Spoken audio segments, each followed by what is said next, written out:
So, you want to learn to create beautiful 3D art like this. Well, let me show you the insides of the 3D world.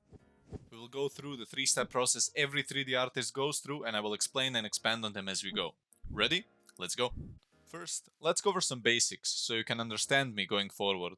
All 3D objects are made of polygons, which consist of vertices, and you manipulate the vertices and polygons of simple shapes by rotating them or making them bigger or smaller to create some cool looking stuff. Got it? Let's move on. So, let me introduce you to the process of 3D modeling. So, this is the process where artists manipulate polygons in many ways to create satisfactory results. Now, you're probably wondering what kind of ways. Well, extruding, beveling, subdividing, and one of my favorites, sculpting. Just to name a few, but in reality you will learn so many ways of controlling shapes that there is too much to mention them all. So, about sculpting. This is one that is quite big, so I must mention it here, although it is really extensive for me to go too much in depth with it. But let's put it simply.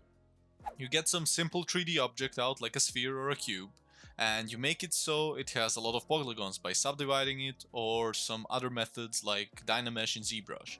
And you use various brushes to move and control the shapes with various ways, and I personally find it very fun to make models this way.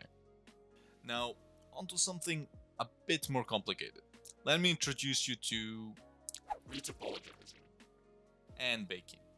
Now, you have this model that has a lot of polygons, but since you can't have too many for scenes and games because it will fry your PC, you need to reduce the amount of polygons but keep the detail. Sounds simple, right? Retopologizing, or retopo for short, is often a painstaking process of slaving away at your computer trying to reduce polygons so your PC doesn't die. Although over the years, methods of doing retopo have drastically improved, including some automated methods which I personally use, like 3D Code. And now, while automated methods aren't always perfect, they always get really good results that you can quickly fix and play around with so you get the perfect result you want.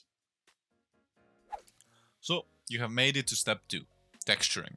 Now, I particularly like this step since I quite like creating textures, and in fact I have started this channel with texturing tutorials in Substance Designer.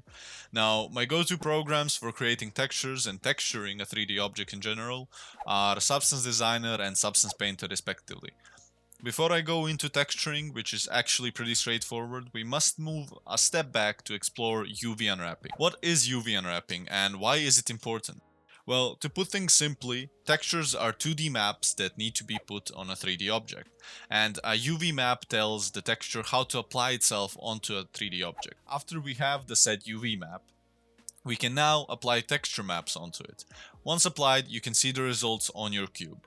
It is pretty simple, but with big meshes, getting the right UV unwrap can be quite hard sometimes.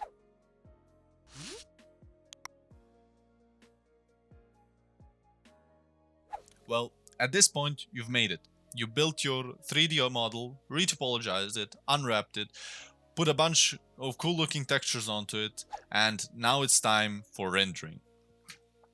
Rendering is easily the most satisfying part of the whole process because it is a point where all of your hard work can finally be shown. While it is satisfying, it can be easy to mess up, so you have to be careful with that. A good render usually consists of good lighting, good composition, and good post-processing effects. For single 3D objects, I usually go with Marmoset as my go-to program for rendering since it is really simple and easy to get some amazing looking results. But when it comes to big scenes, I always opt out for Unreal Engine, since it is amazing for setting up big scenes and objects. Now, that about sums it up, but there is another very crucial step about 3D art. And that is actually presenting and posting your work online. I made a big mistake of not posting anywhere and could not record my progress properly because of it. I really recommend posting your stuff online to get some nice feedback and tips from other people and also to get some followers and audience in the process. There are a bunch of places where you can post it like Facebook, Instagram, YouTube, Sketchfab, and my personal favorite is ArtStation. Although don't be afraid to use multiple platforms to post your stuff, that way you can reach a larger audience. So basically that is it. If you want to check out my Gumroad store in the link down in the description, aside from that, you have a very beautiful day.